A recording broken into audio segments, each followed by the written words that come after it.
Okay.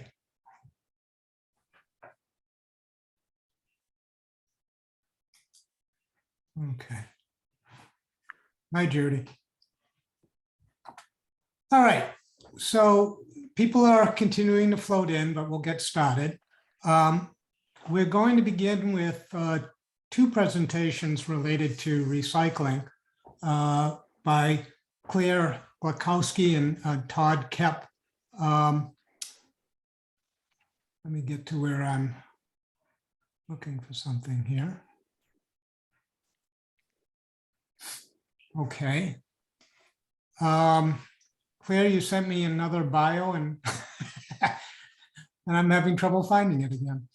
Oh, God. Well, Well, do you want me to introduce myself? well, that would be great, given that I seem to have misplaced your bio twice now. My God. Thank you. Yes, please introduce yourself. And you're going to be All talking right. about the extended producer law that's up in the House right now and in the Senate. Okay, thank you. Will you be able to, I can share my screen already. How about that? Okay, you're way ahead of me. Hi, I'm Claire Galkowski. I'm the executive director of the South Shore Recycling Cooperative, which supports programs in 18 towns now, including Plymouth. And I've been at that since 1998. And I started out as a lab type person. I worked in I ran a teaching lab at MIT back in the previous century, millennium. But when I became a parent, I was inspired by a piece of literature I picked up to do something about all our wasteful habits, because I wanted something to be left for my children and now my grandchildren.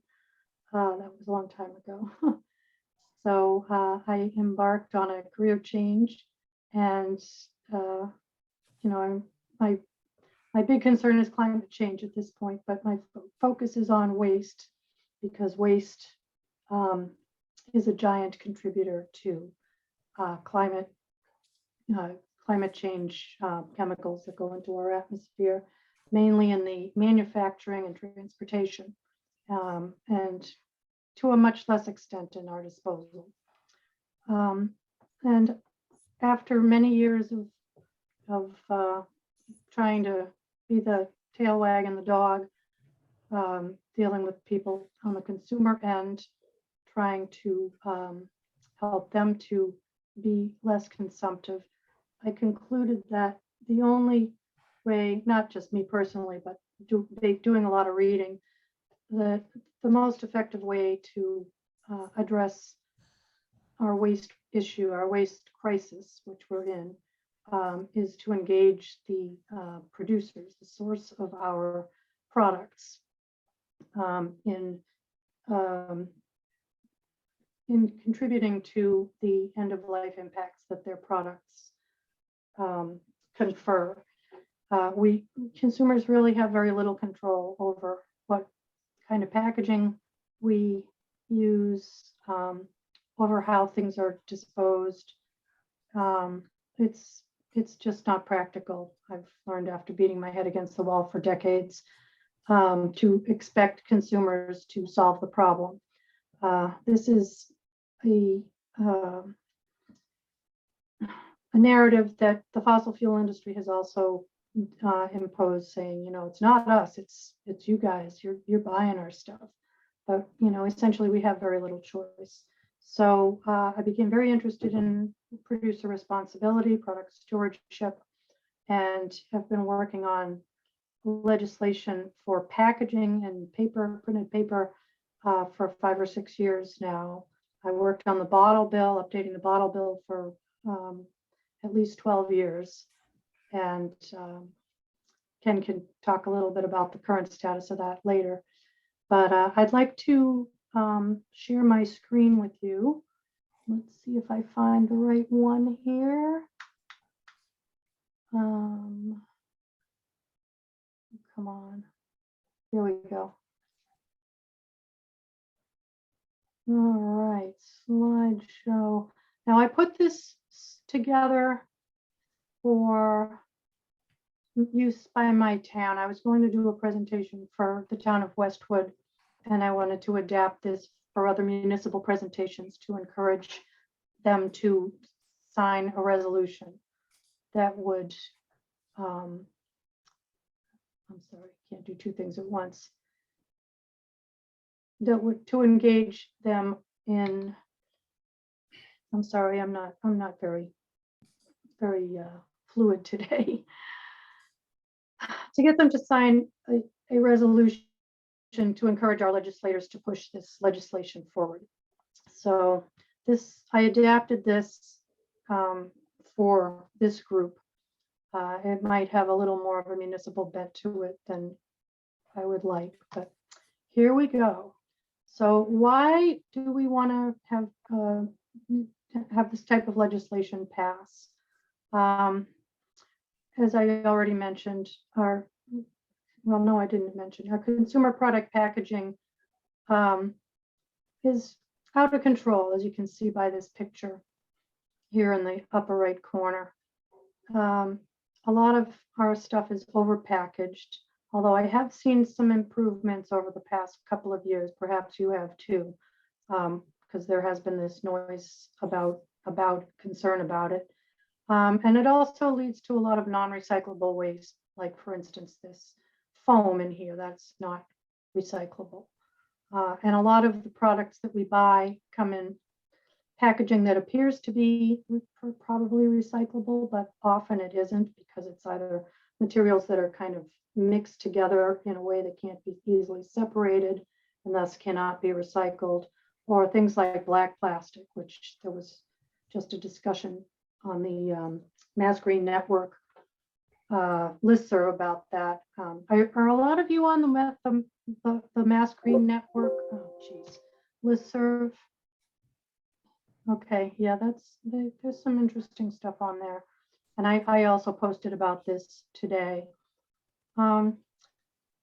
Consumers are paying for packaging twice, as we pay for it in the retail price. I mean, you better believe that the cost of this crazy packaging was included in the cost of the product. That's not cheap, but we also pay for it when we dispose of it, whether we recycle it or dispose of it in the trash.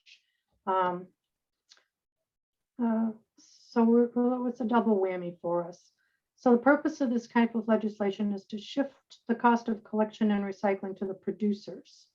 The bill that I'll be focusing on provides incentives for manufacturers to use more sustainable materials or less materials in the first place. Because it will force them to pay for it at end of life. And if it's not easily recyclable, it will cost them more money through the fee structure. It's called eco-modulation. I'm also going to spend a little time talking about two other bills, a paint stewardship bill and a mattress stewardship bill, where there is a small cost paid up front. So you're not hit with a big cost when you want to put out your mattress, say, or have to deal with drying up your latex paint to throw it in the trash. And it also incentivizes their recycling rather than their disposal, which most of them are disposed at this point. And it provides additional convenience to the consumer for recycling it. The objectives are mainly, well, when you go to a municipality, of course, you're focusing on the municipal advantages. So it would certainly reduce costs because it would reimburse, I'm talking now about the packaging bill. It would reimburse the municipalities for all the costs of recycling. And if you're a ratepayer, if you have a private subscription, you would only have to pay for the trash portion of your recycling, because the waste hauler themselves would be reimbursed. So all residential, including hospitals where people are overnight for more than a few times, hotels, assisted living facilities, they would all be covered. Schools covered by this bill. And also there are costs that municipalities have for mattresses and paint. Although the big elephant in the room is the packaging and the printed paper.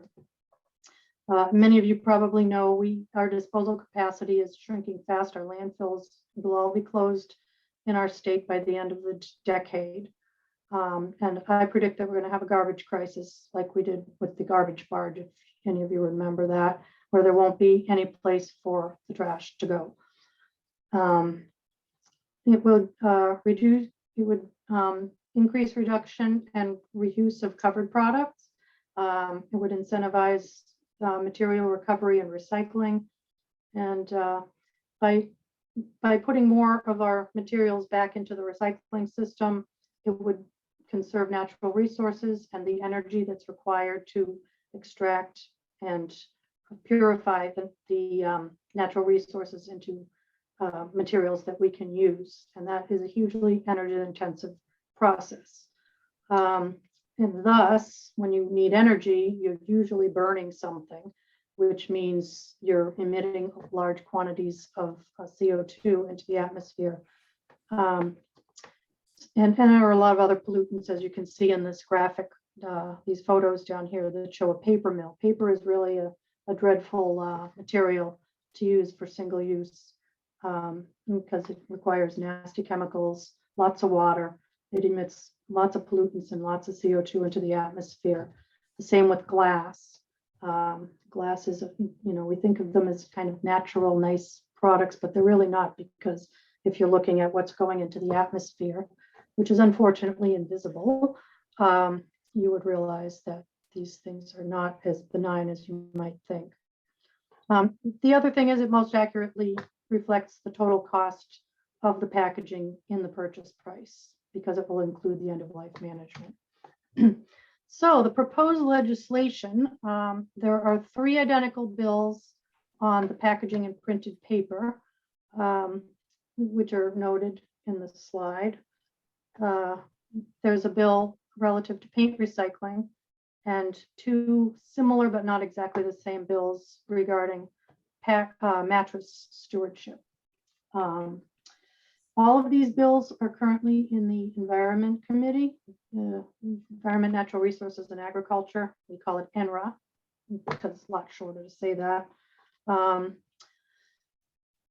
There's a lot of support for these bills, but there's a lot of bills also. So it's very hard to get bills to rise to the top of the pile. So my purpose, one of my things today, is to try to engage you to help push these bills along.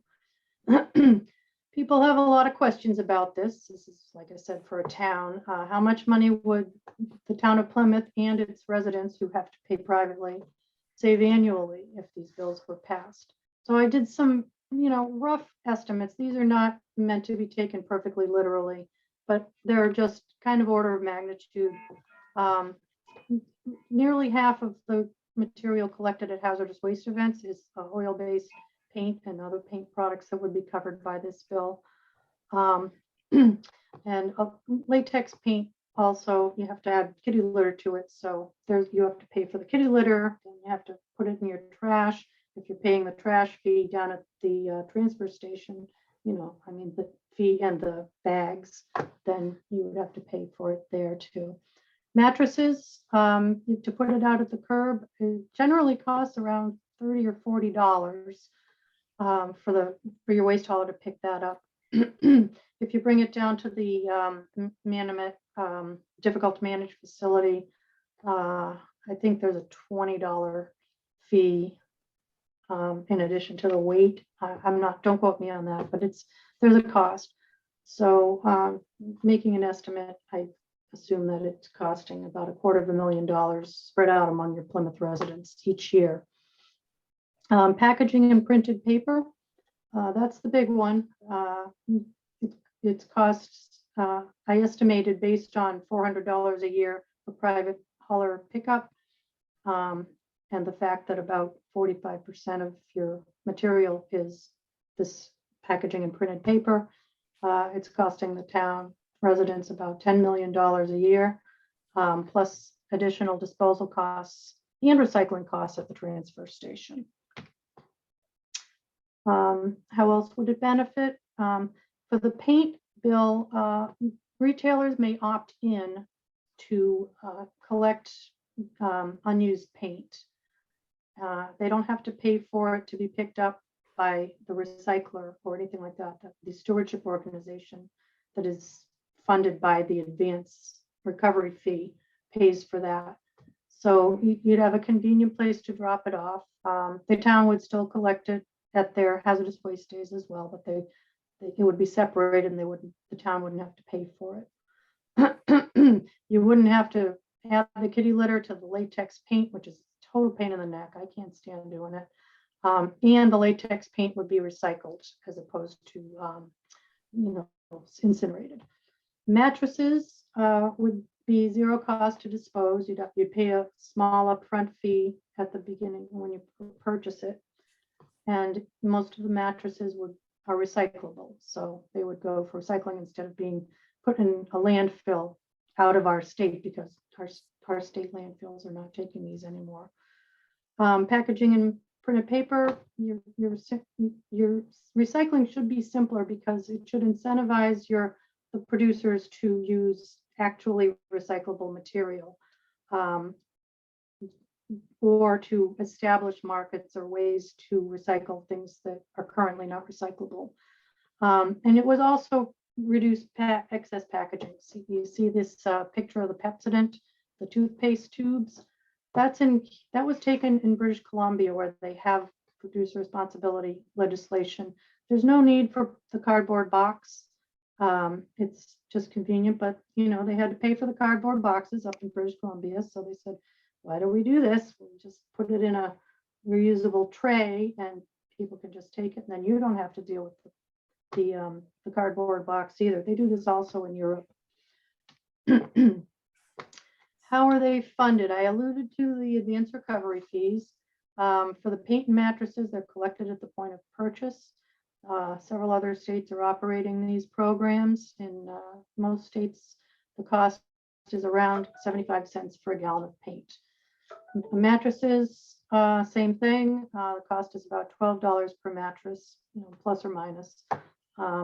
It's kind of a moving target. They have to assess their actual costs every couple of years, and they might adjust, but gives you an order of magnitude.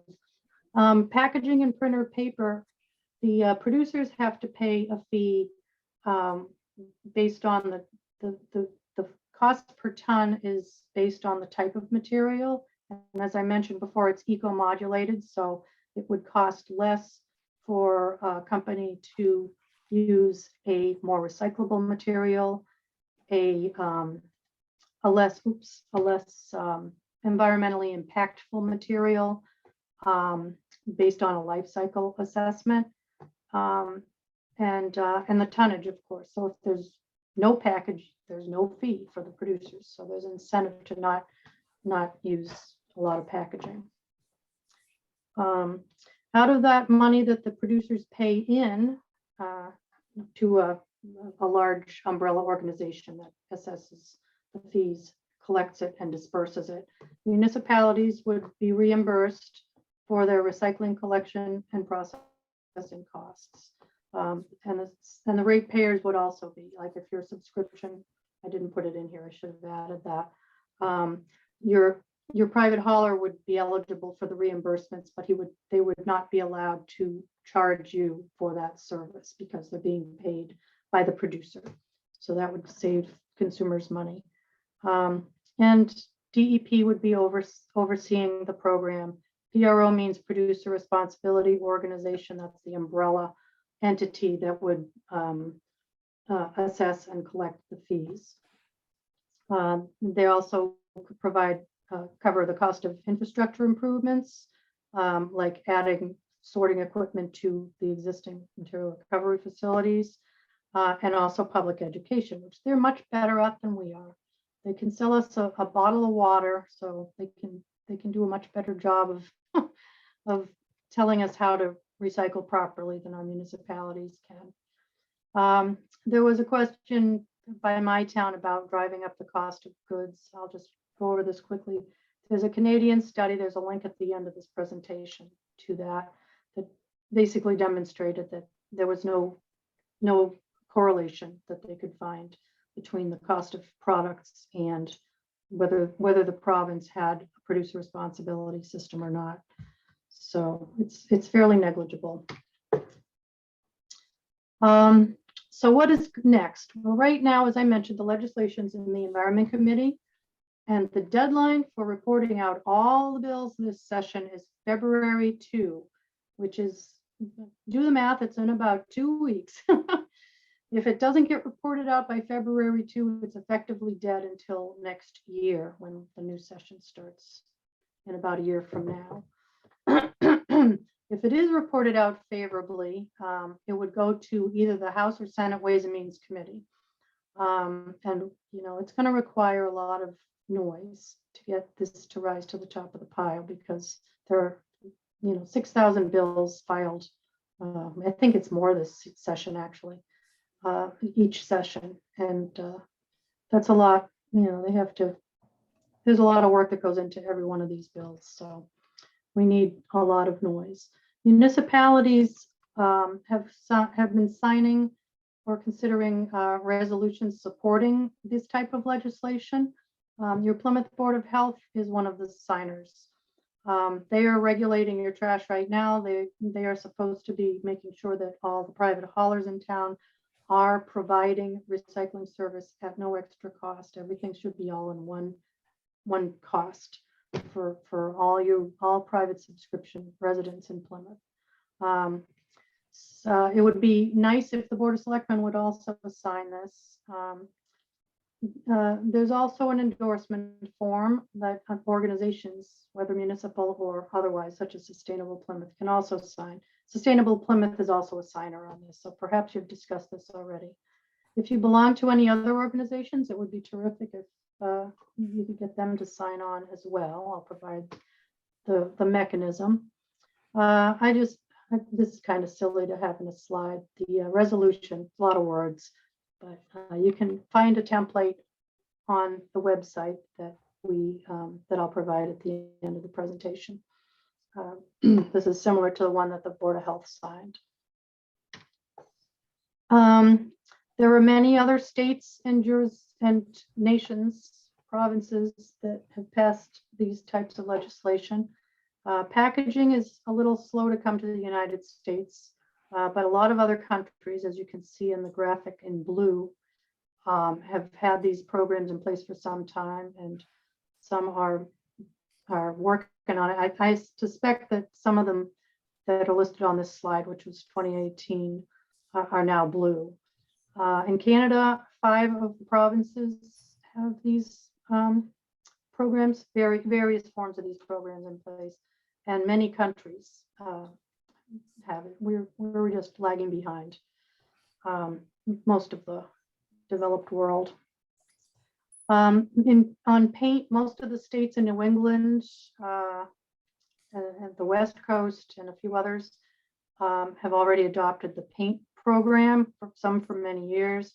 Mattresses has been adopted in Connecticut, Rhode Island, and California. What have the results looked like? Well, you can see here in Connecticut, which has half the population of Massachusetts, they recycled nearly 400,000 gallons, weighing about 2,000 tons in I need to move this box here, 2020. And these numbers are still going up because it's not a very old program. We see increases every year up to a certain point. Mattresses in Connecticut saved 11,000 tons of waste by recycling a lot of mattresses in 2020, I believe that is. And packaging and printed paper. British Columbia reported in one of our trade publications recently that they have achieved an 86% recovery rate for packaging and paper. after how many years? I can't see it. After 6 years of operation. So it's still a program that's coming up. Takes a while for these things to get established. Now, by contrast, Massachusetts and generally the United States recovers about a third of our packaging and paper waste, or 629,000 tons per year officially. That's probably plus or minus. But if we were able to achieve 85%, we would recover an additional 900,000 tons a year, and put it into recycling or have it eliminated altogether. This is about 20% of our entire disposal rate. I shared today a sample email on the Mass Green Network that people can use to pester their legislators to get this thing out of committee as soon as possible. And if you are inclined to do this, I will share this presentation, or you can go to the Mass Green Network site and get the information, and also the links to your legislators and to the committee there. So you definitely want to contact your own state rep to have them ask the joint committee. Then they also know you support it if they come to a vote on the floor. And you can also contact the joint committee directly, although they tend to prefer to only hear from their own constituents. It doesn't hurt, but it might not help, but it doesn't hurt. So I appreciate your interest and hope you'll help advocate for this. You can find templates and my previous testimony, etc., on our website. If you go to the general website, ssrcoop.info, you would go to about SSRC, and the drop down will show advocacy. Or you can just go /advocacy. And there's a whole lot of information there, the bill language, the summaries, the resolution, the endorsement form, etc. So, and here is some more resources if you're interested in verifying what I told you or finding more details about it. I will share this with Ken later, and he can distribute it if you want. Yeah, we'll post it on the website perhaps. Oh, so good. everybody can see it. Yeah. Okay, terrific. Well, thank you very much, and I'll stop sharing my screen now. And appreciate you listening. Thank you. I'm going to have Todd Kep present for a few minutes, and then we'll have some time for questions from anybody who has any. So I did manage to hang on to Todd's bio. Sorry again, Claire. Todd's been involved with the solid waste and recycling industry for over 28 years in roles as a business owner, a general manager, an operations manager, a regional manager, and most recently as a municipal assistant coordinator with the Mass DEP. And his role with the DEP has him working with 31 communities in his district, which is Southeast 3. It includes Plymouth. And he helps municipalities with grants, technical assistance, and general support. And he's been with Mass DEP for 6 years, and remarkably looks forward to 6 more, given how hard the job is. So Todd, why don't you take the floor for a few minutes and tell us what's happening with Mass DEP. You got it. I appreciate the invite, Ken. Claire, it's always a pleasure to listen to you talk about EPR and all that stuff, but I'm going to go ahead and share my screen. We'll go through my presentation. So I'm going to talk a little bit about the solid waste master plan and the new waste ban items, which there's 2 new ones, and then one of them expanded to include some more stuff. But I'm going to kind of give you a brief history about this. and what it entails, and then we'll kind of go into more detail, but I'll try to keep this as brief as possible. So it's not the most interesting topic, but it keeps me busy and it keeps me employed, so I can't complain. So the first thing is, what is the solid waste master plan? And it's a big picture plan for how we manage our trash within the state of Massachusetts, or the Commonwealth, I should say. And it's updated on a 10-year cycle. So our current plan was published in October of 21. It was a little bit late, but we had a lot of stuff that we were trying to incorporate. And this current plan runs through 2030. And I'm hoping we work on the new plan before 2030, so we're not kind of behind the game there. I do have a link in here, which I'll send Ken the presentation. If you click on that link, you can actually see the plan and download it.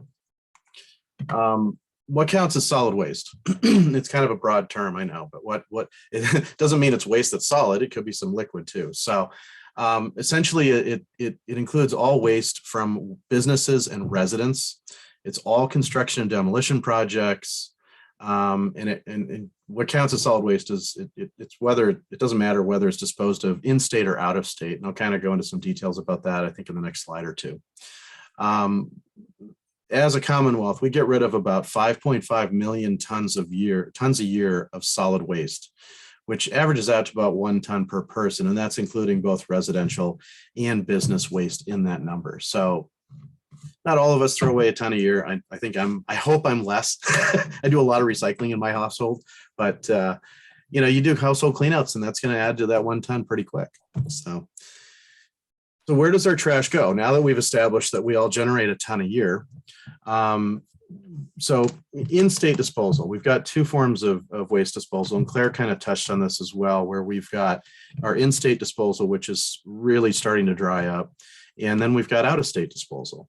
And right now we've got 7 municipal waste combustors, which are the burn facilities, and I think most of your trash, it may go to CMAS, it may not. I'm not sure where most of it's going. I think most of the haulers there take it down to CMAS. And what that is it basically just burns your trash. It turns it into energy. Is it really recycling? We'll see. That's always up for a good debate. And I love talking about that, but that's a topic for another discussion. Those municipal waste combustors that we have in this Commonwealth account for about 3 million tons out of that 5.5 that we generate every year. We have 5 landfills left, and as Claire really put it nicely, we really have till the end of this decade, and we're out of landfills. We have no more space in the ground to put our trash. And that is actually only accommodating about 900,000 tons of trash every year. So it's really not that much when you really look at the big picture of things. However, we need to find a home for that 900,000 tons, or we need to figure out a way to divert it. So, and that's some of the stuff I'm going to be talking about in some upcoming slides. Our out-of-state disposal counts for about 1.6 million tons. We have about 200, a little bit more than 200 waste transfer stations in the state. And when we talk about going out of state, most of the states that take that 1.6 million tons, or a majority of those tons, go to Ohio, New Hampshire, New York, and South Carolina. Those are the biggest landfills around that are taking our trash. Some of it is long hauled in semis. A majority of it now is being rail hauled. So now you've got 120 rail cars full of trash that's going over state lines, most likely to Ohio, because that's a really big landfill there. Some other important facilities that are worth mentioning is we do have 30 sorting and transfer facilities for construction demolition debris. Most of these are in really good standing. They're doing a fantastic job, and their percentage of diversion is fairly high. And others, they're constantly working on stuff, and there's some new stuff coming out. There's some robotics that's really helping out with pulling out good material. And the new technology that's coming up is pretty neat. So we're all pretty excited to see that stuff that's coming up. We have 9 MRFs, or material recovery facilities, for mixed recycling. So you guys, town of Plymouth used to be single stream when you had curbside service through ABC. That was going through a MRF and getting separated on the lines. Now I think most of your stuff gets separated at your transfer station there. So it's probably going to a few different, actually it is going to a few different locations to get recycled. We have approximately 200 compost operations, and those compost operations range from taking organics or food waste all the way to green waste debris, which would be your trees, your limbs, not palm trees. I learned that in California. Those are not recyclable. However, everything else pretty much is. And you can compost that, and it does make some pretty good soil. We have 50 locations or so that manage just food scraps, which is good. And more of those are coming online, every couple of months or so, which we definitely need more because that's part of our plan. And we also have a wide network of reuse and donation programs for food rescue and household goods, which is a neat system. It's both private industry and municipally run programs that do this.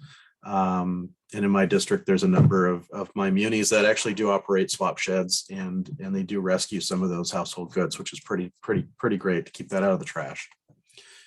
I won't go into too much detail on this, but what exactly is in our trash? This isn't the recycling. This is just the solid waste. So you got about just over 20% is paper, 16% plastics, just under 15% is C&D or construction demolition.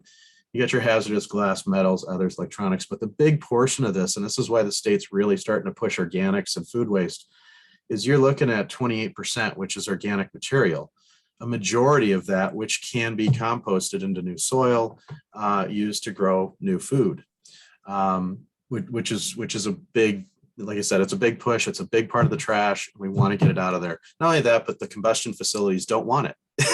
What happens is when it gets there to, say, CMAS, for example, when you start dumping wet food into something that needs heat to burn, it cools it down. So they have to use more energy to keep that flame going to burn at a higher rate. So once again, if I could implore everybody listening, just keep that food waste out of the trash, find another way to get rid of it, whether it's in your backyard. I've got a backyard composter. I use it, a couple times a week. I'm dumping food scraps in it. Luckily at my transfer station, I live in Barnstable, in Centerville, and our Barnstable dump does have an industrial composting collection, which they'll take bones and they'll take, shellfish and some other stuff that you can't do in your backyard. So there are outlets like that currently available. They're hard to find in my district right now, but we're working on that. So next slide is the top 5 target materials. Obviously, food waste, once again, hot topic. That's the majority of what's in the trash, and that's a majority of what we want to get out of there. That's going to help save our landfill space. It's going to help out the combustion facilities. And not only that, but it makes great soil. And with that great soil comes really good organic food. Another big violator of stuff that's in that trash is cardboard. I can't not tell you how much cardboard we find in the trash trucks that go to CMAS. They go to Middleborough landfill. They go to other places. It's a lot of cardboard that's in there, and it's really unfortunate because cardboard is 100% recyclable. And it's one of the easiest things to get out of there and just move to the recycle bin. Untreated wood, so that comes with the C&D process, the construction demolition. Textiles is another thing I'm going to talk about in a later slide, but that's a big portion of what's in the trash. Not a big portion, a minor portion of what's in the trash, but it's still heavy material that we want to get out of there, and it can be reused. So that's a big thing. And then bulky materials, which is bulky plastics, it's other bulky items, it's fridges, it's large items. So what are our waste reduction goals? So we want to ensure adequate capacity to manage our waste. Personally, I don't like to see stuff go out of state because now we're just taking our problem and giving it to someone else. Personally, I don't like seeing that. I don't like hearing it. I think we ought to keep everything here and just deal with it, or find a way to deal with it. The technology is there. We just need private industry to help us out too. Our preferred option is to reduce the amount of waste disposal. So this is where I'm going to start talking about the waste bands here in the next, I believe it's probably the next slide or two. And you'll see what we're doing to try and reduce the amount of waste that goes into the landfills and into the combustion facilities. So our first goal by 2030, and this is in the solid waste master plan, is to reduce our disposal by 30%. If you remember from the slide with the big pie chart, about 25% of that was food waste. That's a big chunk of that 30% we're trying to get to. You add in the textiles and you add in some other materials like mattresses, we can get to that 30% pretty easily, but we need everyone's help. This isn't just one person that can work on this and make it successful. We need the entire state. We need every resident, every business, every industry to help us out. And we all need to we need to make our best choices. And the big goal by 2050 is 90% reduction in that. Once again, by 2030, we're not going to have any landfills left. So that 30% is only going to go so far. And then a lot of that trash is going to have to go out of state, probably more than that's going out right now. So this is the importance that I can't stress the importance of diversion and making sure we make the right decisions on how we get rid of our material that we generate. Now, the waistband items, this was the big thing that Ken wanted me to talk about. And this is one of the more important things that I deal with. I'm not on enforcement. I'm the guy that helps our municipalities. I help them with grant money. So I help them with their grants, technical assistance to help enhance their programs. So I have nothing to do with enforcement. However, I do need to make sure that everyone understands these waistband items. At some point, there will be a waistband inspector at an end site that's looking at the stuff, and someone's going to track it back to whoever generated it. It'll come down the line at some point. But what we have here is the highlighted items are the new items or stuff that's been enhanced. The stuff that's not highlighted has all been on the waistband for 25 years plus. So we've had these waistbands in effect for a long time. And I cannot tell you how many people I've talked to that don't know we even have waistband items. They're like, oh, I didn't know cardboard wasn't supposed to be in the trash. Well, it's only been 30 years or so, it's just, and I'm not sure whose fault that is. I don't want to put fault on anyone. However, I would like to move forward and make sure everyone is aware of this so we can all work towards that big goal of hitting that 30% by 2030 and the 90% by 2050. So what happened with this new plan is our commercial food waste ban, which was 1 ton a week. If you generated 1 ton a week of food waste, it had to be diverted out of the trash. It had to go to a composting facility. It had to be diverted out of that waste stream. That threshold as of November 1st, 22, this year is going down to a 0.5 ton a week. So that's going to put a lot more businesses and schools into that category where before they didn't have to worry about it if they weren't generating a ton a week. Well, if they're generating 0.5 ton, which is that we're pushing those boundaries there, and it's a good thing. We've got to get that material out of the trash. So that's one of the biggies. The next big thing on that, and I know the max, we've got 8 max across the state. We really pushed hard on this one too, was the mattresses. We really wanted to see mattresses on the waistband item list. This doesn't, and what was interesting is part of the reason the plan took a little while longer than when it was supposed to was because mattresses was a hot topic, because if you just take all the mattresses and try to divert them, some of them you can't divert. In all honesty, some of them are wet. They're soaking wet. They've got nasty, gross stuff on them. We're talking about a mattress. Not everyone's mattress is pristine, and we use them pretty much every night. So some of those mattresses absolutely just cannot be recycled. So what happened when the original plan was written, it was all mattresses, regardless of stains and wetness and whatever else. Now they've actually written a provision in there that's if the mattress was sitting outside and it got rained on and snowed on for half a year, that's actually trash. That's not going to get recycled because it cannot be recycled at that point. It's just a lost cause. So that's part of the reason for the plan being pushed back a little bit. And the other big thing, which I know we're all very excited about, is textiles. If you're unfamiliar with the term textiles, your shirt is a textile. I don't have a towel here right now, but your towels are textiles. Sleeping sheets, those are textiles. Anything that's fabric based is a textile. We're not talking about paper textiles, not like paper cloths. These are actual fabric, stuff that's cotton based, nylon based, stuff like that. Those are textiles. That material as of November 1st, 22 cannot go into your trash stream. It cannot go into the solid waste. It's absolutely banned from the stream. So the nice thing and the great thing about the Commonwealth is that there are a lot of options to get rid of your textiles already. Even before this waste ban is going to go into effect, you can go to almost any school in our district. Claire can contest this. I think every school in the SSRC and probably all my towns all have bins there from a local company that actually will divert that material. You've got a number of other companies that take them, and some towns get a little bit of money back on that stuff, and other stuff it's just a feel-good situation. So and a lot of that stuff does get reused. They don't only just take textiles. Some of them will take more things. They call them soft recycling, which are some other little items that are lightly well loved, not, not destroyed or damaged, and they'll take those as well. But we're really looking to get the textiles out of that waste stream. So I did kind of touch on most of the stuff, so I can kind of blow through most of the stuff. But for food waste from 1 ton to a half a ton a week, textiles. Here's a couple of stats which I thought were interesting. So residents and businesses dispose of approximately 230,000 tons. There's 2,000 pounds in a ton. That's a lot of pounds of textiles that are going into the trash annually.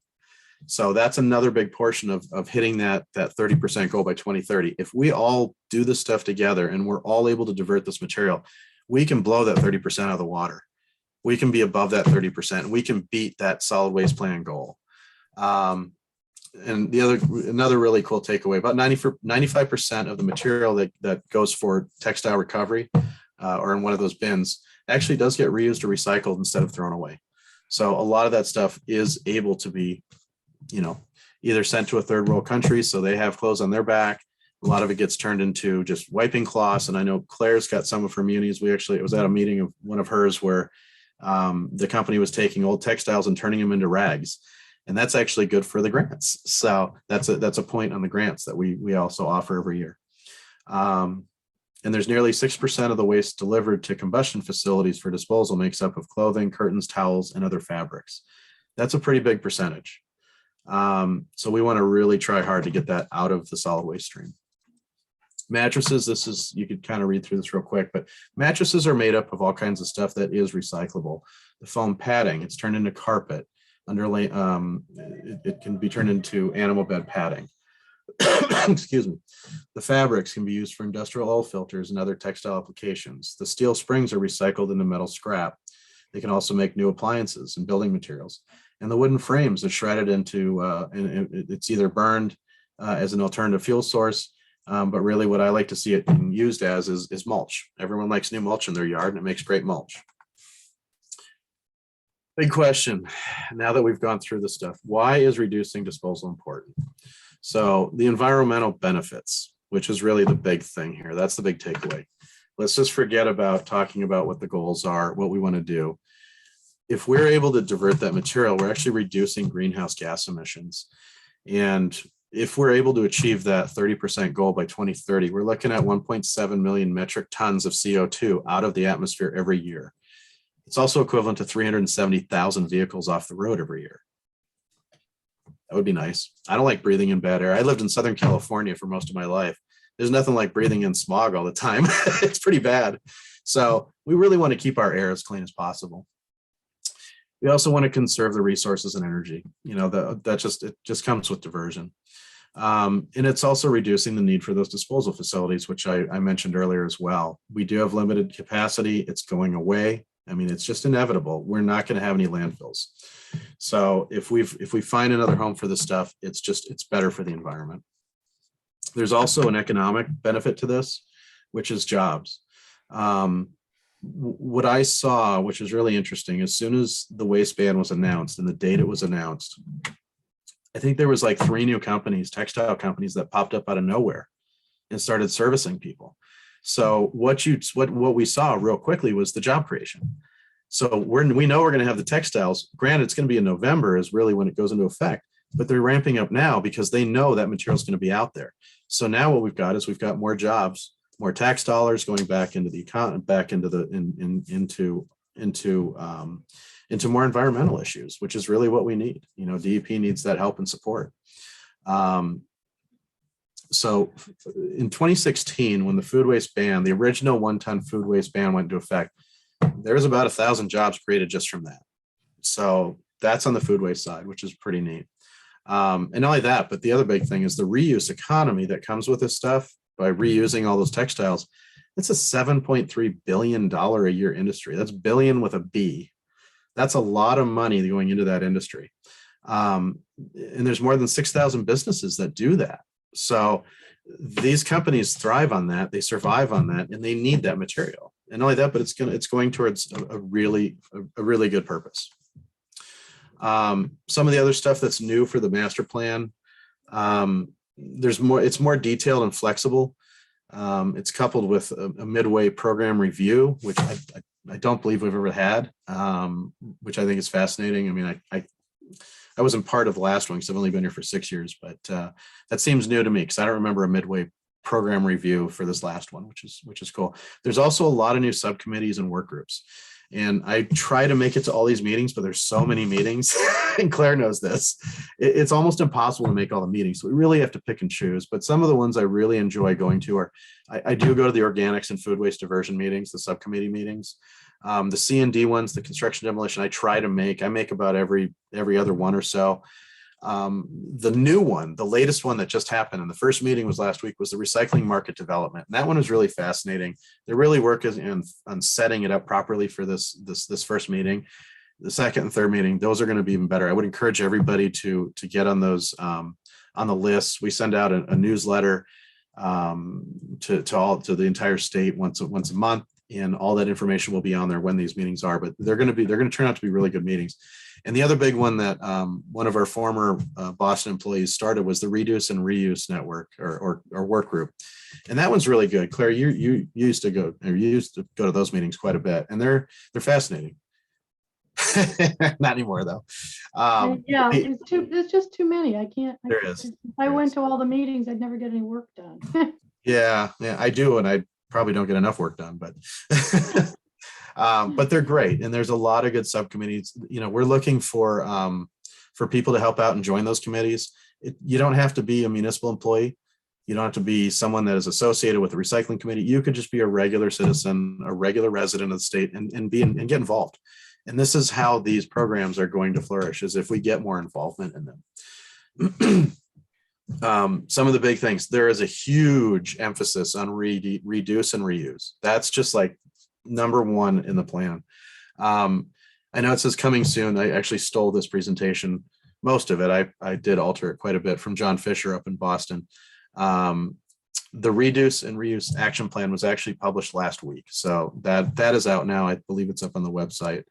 To reuse durable materials like furniture, which there's a lot of, you can see in the picture here. There's a lot of stores out there that are doing this. The restores are fantastic when it comes to finding new furniture that's used and really in good shape. Or you can make it your own. You can take it home and you can scrape it down and repaint it, do whatever. I know most of the stuff I have in my house, we've actually gotten from thrift stores and secondhand shops like that. I just have a problem paying full price for something that's new when the used stuff is just as good. It's going to last just as long.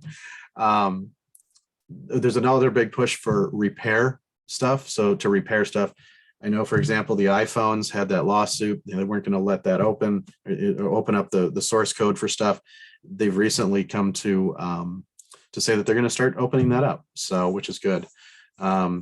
Share materials locally. This is really cool, but the libraries are really getting involved in this stuff, and they've got things called, can't think of the name.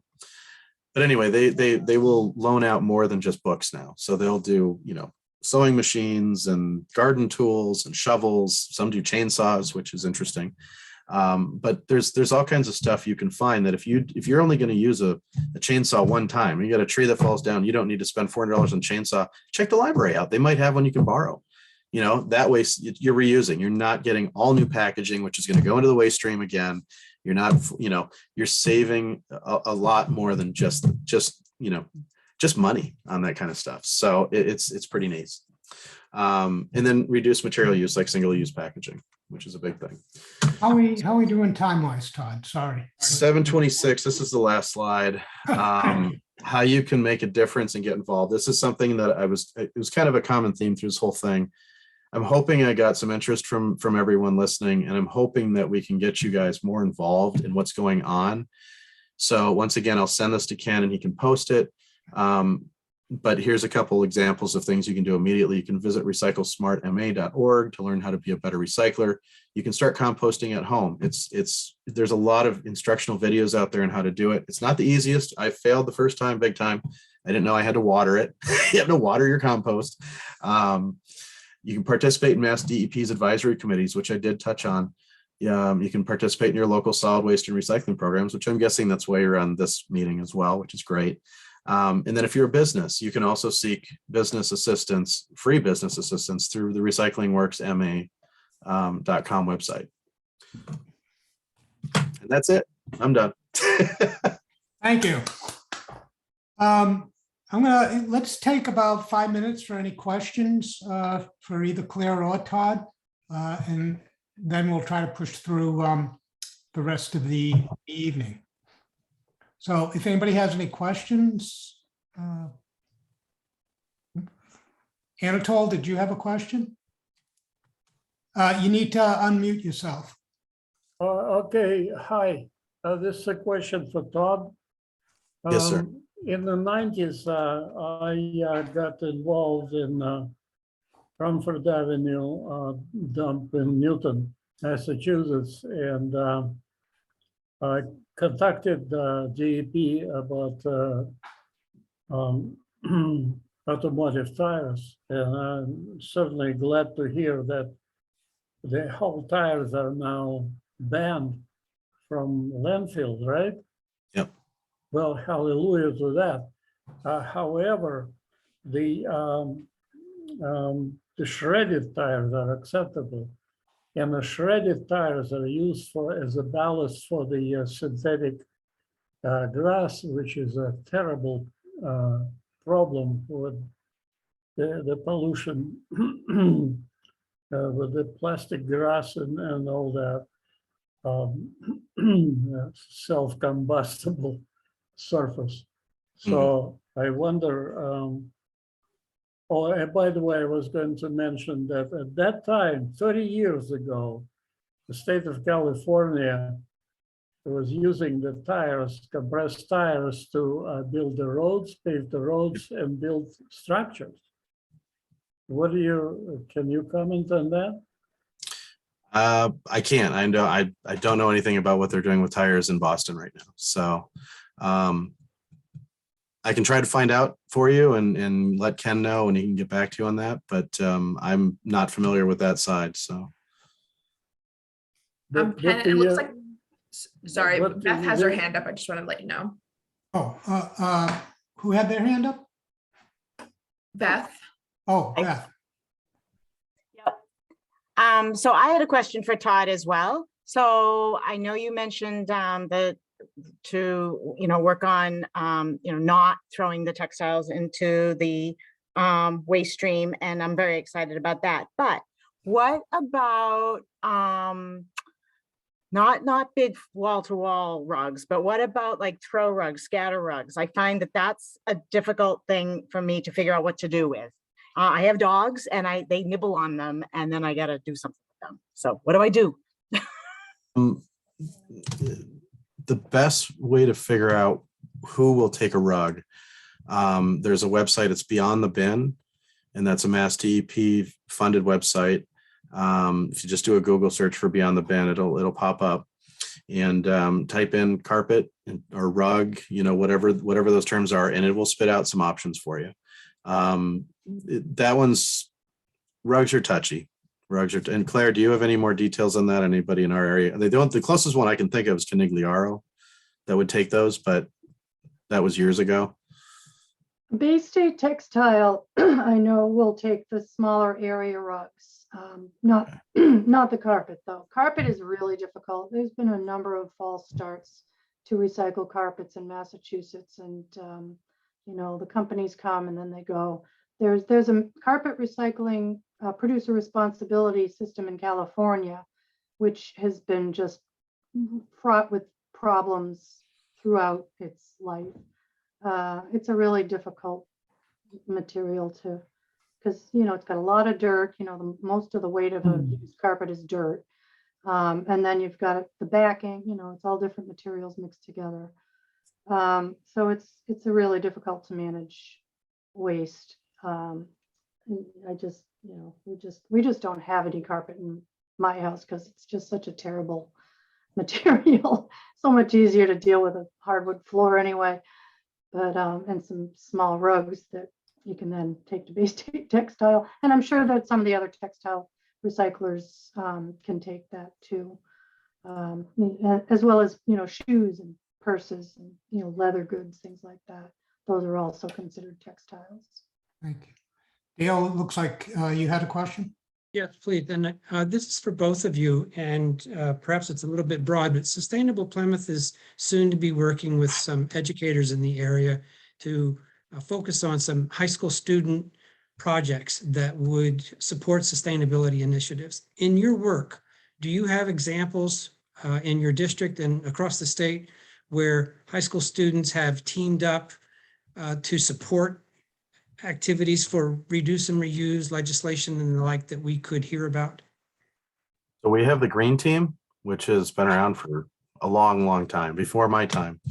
And the Green Team works with schools and they issue grants and free items, whether it's composters and some other stuff.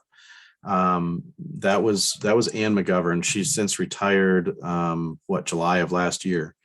And I think they're working on filling that position, but the Green Team is still around. It's I believe it's thegreenteam.org if I'm not correct. Offhand, I'm not sure if Plymouth schools are participating in that or not. But once again, it's a great resource, and that's where I would direct you to get all that information. Okay. Yeah, and then also if at least if teachers, you have to be a teacher to participate in that. And if teachers from 2 different schools in a town participate, that also entitles the town to a little more grant money. Vendel, regarding the Envirothon, might have some resources for you too.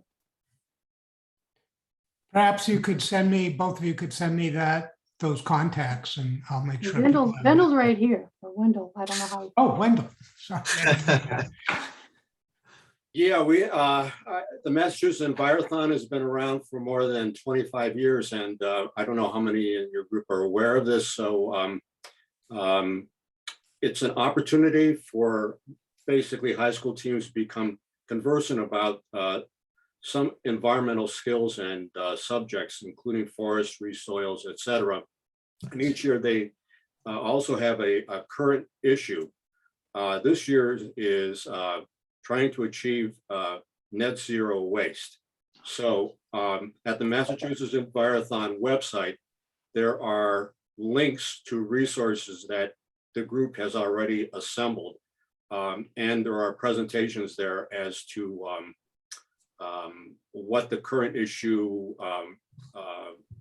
if the school is going to adopt this and be participant in the Envirothon, what they will have to achieve. So, boy, high schools, getting those kids involved, they can turn the tide.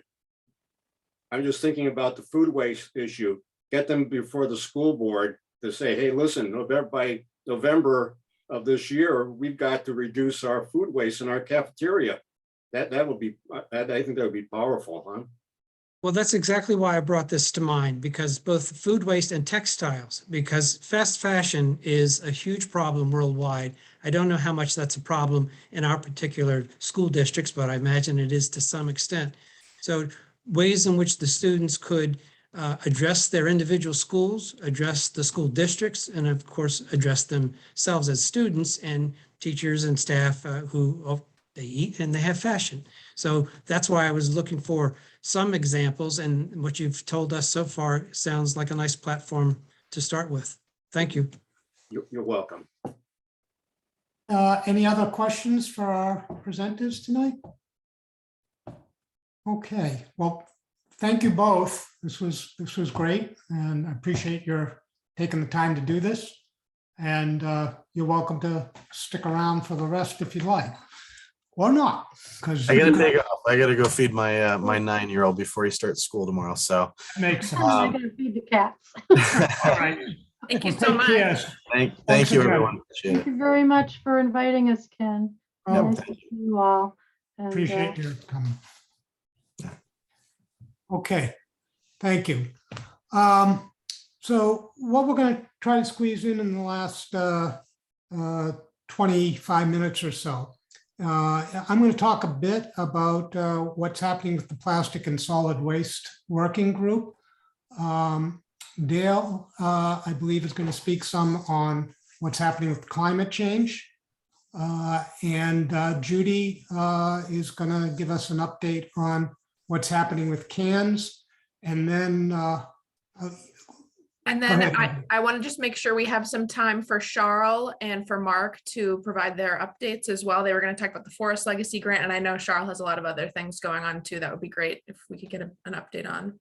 Yeah, sorry, I'm actually gonna have to go. I was hoping this would be done by 7:30, Oh, sorry, Oh, Charles. sorry, Sean. but I think Mark knows everything. So you're in good hands with Mark. Okay, well, I mean, would you want to go now, or do you have to sign off right now? Well, I could do it in like 2 minutes. Ken, can we do that? Oh, yeah, no, sure. Shift it up. Go. Okay, sorry. Well, as you probably are aware, the select board is going to let Mark and Lindsay Nystrom from DCR and myself make a presentation tomorrow at the select board meeting. We've been asking for that meeting since September, and it got down to, you know, having to put a little pressure on, I think. And Mark applied that pressure by starting a petition, which at last I saw it had almost 1,700 signatures. So that was a big help. Plus a lot of people in Mark's group, FATS, has been sending emails to the select board. So in case you don't know what I'm talking about, just assume everyone knows. We're asking the select board to give us a letter stating that they would support a grant application to purchase 1,100 acres of the Holtec property, which is the former Entergy property. There's still, outside of that 1,100 acres, there's another 600 acres that won't be released for sale until 2028. But Holtec has told us that if there's a consensus in Plymouth that we agree to conserve that Holtec property as the best use, that they would be willing sellers, and that's what we need for this grant application. So that's kind of it in a nutshell. Mark has a whole other program that supports this, and I'll just let Mark talk. Sure. Thanks, Charles. Everyone can hear me. I'm off mute, I hope. Yep. Yeah. Thanks very much. As Charles mentioned, she has really done the legwork behind the grant to purchase this piece of property that I think everyone understands is the Entergy property. Before that, it was Boston Edison. It's the property that Boston Edison bought when they built the nuclear station. What I've tried to do to help Charles is kind of rally the troops. There are a lot of people that enjoy hiking and mountain biking and equestrians to really make the select board and officials aware that there's a lot of interest in maintaining this property as open space. I have a presentation, but I don't want to disrupt your agenda tonight. The tack that we're taking is to kind of build consensus across a number of areas. So promote open space, conserve and protect open space for wildlife, climate and biodiversity reserves. Encourage non-motorized outdoor recreation, so hiking, biking, trail running. It's incredible the number of people in the United States that love to get out into nature. And finally, to kind of shed some light to the town that this is a piece of property and an opportunity that is incredibly rare. There is no piece of property with this kind of elevation this close to the ocean, which of course draws people to enjoy the outdoors. And of course, when you draw people into a community to see stuff. That's called tourism, and Plymouth's pretty good at tourism. So what I'm trying to do, in addition to what Charles trying to do, is to get the select board to start to realize that there are other options for this property that could be of benefit to the town of Plymouth. Right now, it seems there's a overwhelming pressure to develop the property either in light commercial or residential. And so that's the aspect that FATS, which stands for Pine Hills Area Trail System, is trying to encourage and enlighten folks. And that's what we'll be doing tomorrow night at the selectmen's meeting, is simply presenting a short presentation on kind of the tourism benefit of keeping this as open space and encouraging, again, non-motorized outdoor recreation. So I'll stop with that. If there are questions, or Charles, if you had other things that I missed, please. Mark, I just wanted to quickly plug the website in case Oh, anybody's thank looking you. for more information. It's easy to find. It's phats.info. And the presentation that Mark developed is on here, and it's a really great resource. Yeah, Mark has Thank you, just Andrea. been a ball of energy, and we sure need that right now. So I'm really happy that he jumped on. I should say the group that is going after this grant is called the Massachusetts Coastal Pine Barrens Partnership. I'm a coordinator for that partnership, but the steering committee is really driving this. It's the steering committee consists of Manomet, Mass Audubon, Cape Cod Commission, DCR, and some other environmental professionals. Great. So, Thank you and I both should so much for also joining mention- us. And good luck tomorrow.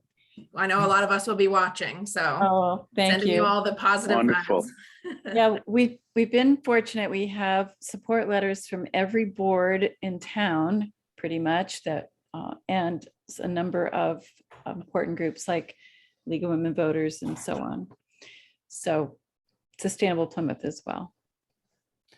Thank Is you. there organized opposition to this? I mean, you mentioned builders, residential build out and other use.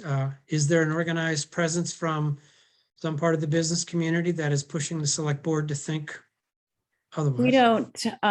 We don't know specifically, but it's time this conversation came out into the public. So Yeah. that's another thing we hope to accomplish tomorrow. Yeah, I think that's a great point and a great question. Personally, I've lived in Plymouth my whole life, and I recall back when what was referred to as the digital property, where Pine Hills, one word, is located. I think the town was caught a bit flat-footed when that property was converted, and the Pine Hills, I continue to say, painted a picture of what they were going to do, and they delivered on it, which I think is more than a lot of developers have done. So no, I'm not trying to besmirch the Pine Hills or the residents of Pine Hills, but rather that I think, to Charles' point, this is something that we have to be proactive about and start this discussion now, not after Holtec has found another buyer and we're playing catch up. Can I have a question? Yeah, For Mark? please. Go ahead. Yes, hi, Mark. As far as I remember, this question about using this energy land has been discussed during the past, at least 5 years. And there was several proposals to the board about how to develop this land, including the letting it pristine, okay? But I proposed to develop this land, only 9% of that land with the residential and commercial mixed use. Submitted it to Melissa Rigi, that did not go anywhere. So now we're facing this issue again. When you are saying, talking about 1,100 acres of saving this land, is that north or south of the Route 3A? Charles, do you want to describe the land that we're referring to? Yeah, I would say it's west of 3A. I'm but sorry, west of 3A. Yeah, So away from the sea. yes. Right, okay. So that's the most elevated, the most beautiful view, of course. But I wonder if the organized opposition to your idea is talking about both sides on Route 3A, or one side, to the best of your knowledge. What is it? Well, Yeah, go ahead, Charles. I don't want to take this time right now Yeah. because I said I would do 2 minutes. If Right. you want to write me later, Anatole, I'll send you the map. But most of the land is west of 3A. There's a little bit on the ocean side, but most of the ocean side near the, that 600 acres is not what we're talking about. So, We're starting to run way over, so. yeah. I didn't Maybe, mean to no, keep no, you- no, no, no problem, Charles, but maybe that is something that Anatole, you can send her an email about, and I can take that send you the map, discussion. Anatole. Thank you. thank you. Any other questions for these folks? No? Thank you so much, Okay. Charles and Mark. Thanks Yeah. for letting Thank us you. go Thank you first. very much for the Thank you. opportunity. Right, and Mark, I'm going to be talking a little bit about composting if you're interested. Oh, good. Actually, I was really interested in the composting thing because that is something that I've been trying to learn more about. So I'm going to stick around. Okay, great. All right. Good night, so- everyone. Good night, Shal. Thanks for coming. So we'll try to make this as quick as possible. I was going to give a quick summary of what's happening with the plastic and solid waste working group, and that includes something about composting. And then Dale maybe can give a quick summary of climate change, and Judy, the cons thing. And then if we have a little bit of time for general comments or questions, we can do that. Regarding the plastic and solid waste, we've been working sustainable together with the Network of Open Space Friends on the cleanups in the town. And we were particularly interested in NIPS in that we were thinking about proposing a bylaw to the town to regulate NIPS. And so we've been doing a count on what's out there. The next meeting of the NIPS group is Monday night. And we'll perhaps put on the website the Zoom for that. What's interesting is that in the state just now, there's a new bottle bill that was voted favorably out of committee just last Thursday. And this bottle bill that was proposed by State Senator Cream and by Decker from Cambridge will actually change the definition of what's a beverage and what's a beverage container to include pretty much everything out there, carbonated, not carbonated, NIPS, and they're going to try to raise the price from 5 cents to 10 cents. So that was voted favorably out of committee. It now goes to Ways and Means. It's been endorsed by 68 local and state organizations. And so it'll be interesting to see what happens once it goes into Ways and Means. In the past, it tends to get buried there and doesn't come out. There's been a lot of bottle bills. There's been NIP bills 4 times already. And we'll see what happens. In the Board of Selectmen, in talking about perhaps doing something with this, with the NIP bill. Two people were in favor of it, two weren't, and one wanted to wait to see what would happen with these state bills. So we'll see what happens with them.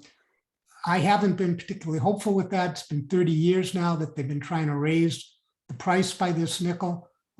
It was voted down as a bottle bill by referendum and voters, but fingers crossed, maybe it'll come out and we'll have a fantastic bottle bill. If it doesn't, we'll push on with the NIPS bill here in town.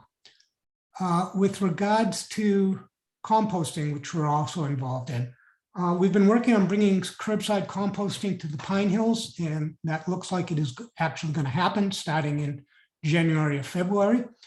Black Earth is going to be doing that. They've hired drivers.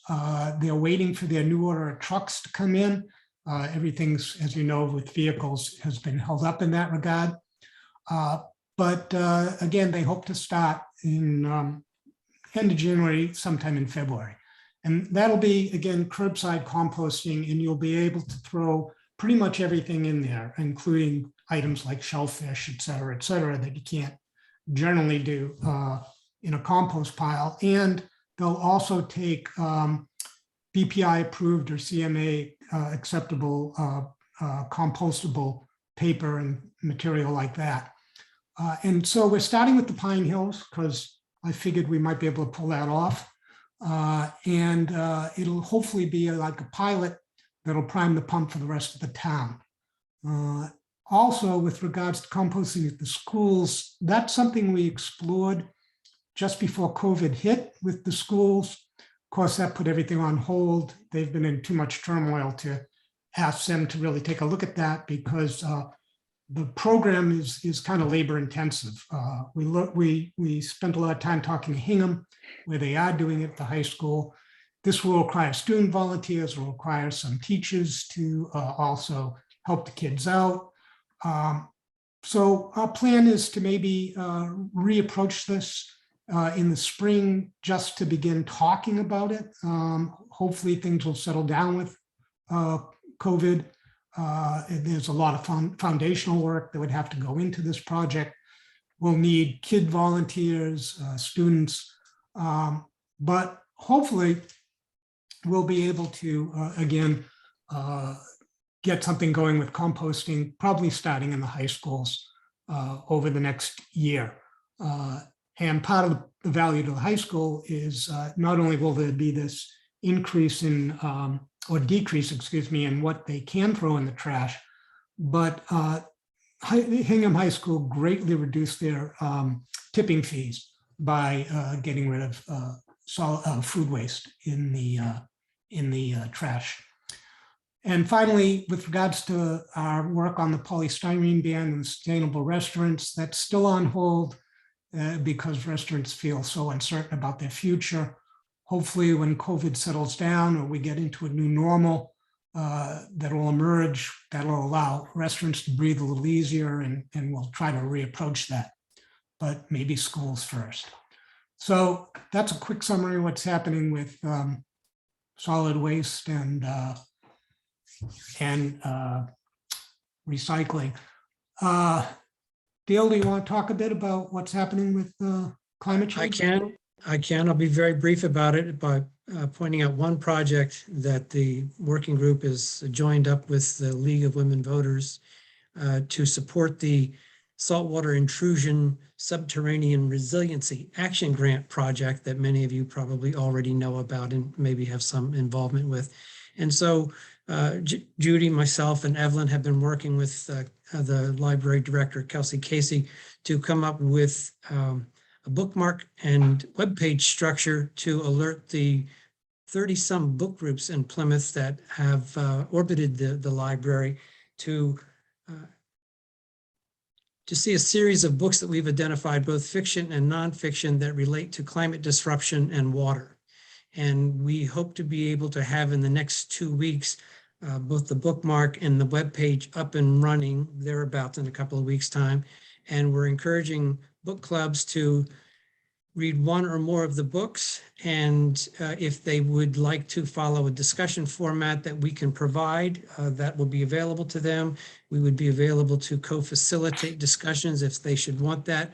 The likelihood of many book groups is that they read the book, they have their own conversation and their social time together, and perhaps not having outsiders come in. But then we want to also have in the fall a community-wide set of conversations that would be around potentially a common read. And we're also investigating the possibility of summer reads for students. So I won't say much more about it. If you don't know about the saltwater intrusion subterranean resiliency project, then that would be the one thing that we can provide you some information on, and you could direct the question to me or Ken, and we'll get the information to you. Good enough for now? Sounds good. Okay. Judy, you were going to give an update on cans? You're muted, Judy. Sorry. As most of you probably know, the select board on November 16th agreed to appoint an advisory committee to start developing and exploring some what we're calling equitable climate adaptation actions and greenhouse gas emission reduction strategies. We're going for net zero. And in order to get there, we've been a little frustrated that it's taken a while to have this position of a sustainability coordinator to be created and someone hired into it. So we're trying to make sure that the town is moving forward on thinking about these issues. So right now where we are at is the town has put out a request for applications for people, volunteers, to be members of this committee. We understand that to date, we have 4 applications. We're looking for 7 people. The list that I think Ken just shared kind of shows the type of expertise we're looking for to be on this committee. We're hoping and planning that some people from town employees will be involved, but we're also looking for volunteers, particularly from the business community in Plymouth, public health and human services, education. There may be some overlap with some of the other initiatives that are going on that we would like to be involved in this initiative as well. Things have been so much in flux in town that it's going to take a concerted effort to make sure this remains in the forefront of people's attention. I know there was some frustration from Melanie about not getting an article in the Old Colony. Simultaneously, the Old Colony has gone to only having 1 edition a week. So we need considerably more lead time in order to get a letter into the Old Colony and published on time. So it's just going to be one more hurdle to get this out to the public. Okay, thank you.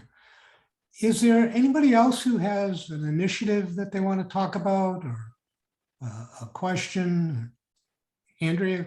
I just wanted to mention the Open Space Committee has a vacancy right now. If anyone is interested or anybody knows anyone who could be interested, if you want to email dianegpeck@aol.com, or if you email Sustainable Plymouth, we can put you in contact. Okay. So nobody else.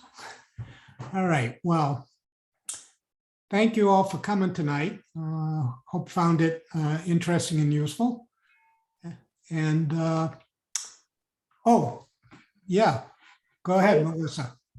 Sorry, I didn't want to forget while I have you on, and it's unrelated to Sustainable Plymouth's business, but it is related to Department to Our Health. We are hosting a vaccine clinic at the Herring Pond Meeting House on January 29th from noon to 2. I know that a lot of people, and myself included, it was quite the struggle trying to get a vaccine booster shot, or, you know, it was anywhere close to me. So I figured I'd let everyone know, just in case somebody is having that difficulty, please come. It's open to the public. Walk-ins welcome. I just wanted to add that while I have you here. Thank you. Anybody else have anything you want to throw in? Nope. Okay, well, again, thank you all for coming tonight. We appreciate it. We'll be doing this again in a month. And 2 months? 2 months, I'm sorry, thank you. Yes, that's right, we're moving to every other month. So again, thank you all, and we'll hopefully see you in a couple of months, if not sooner. Good night, everyone. Good night. Thank you. Thank Bye-bye. you. Bye-bye. And then, okay, Linda, Dale, oh, I don't know if Judy was going to stay on. I thought she was, but maybe not. Let's see. I can text her. Oh, All right, and I'm gonna, okay,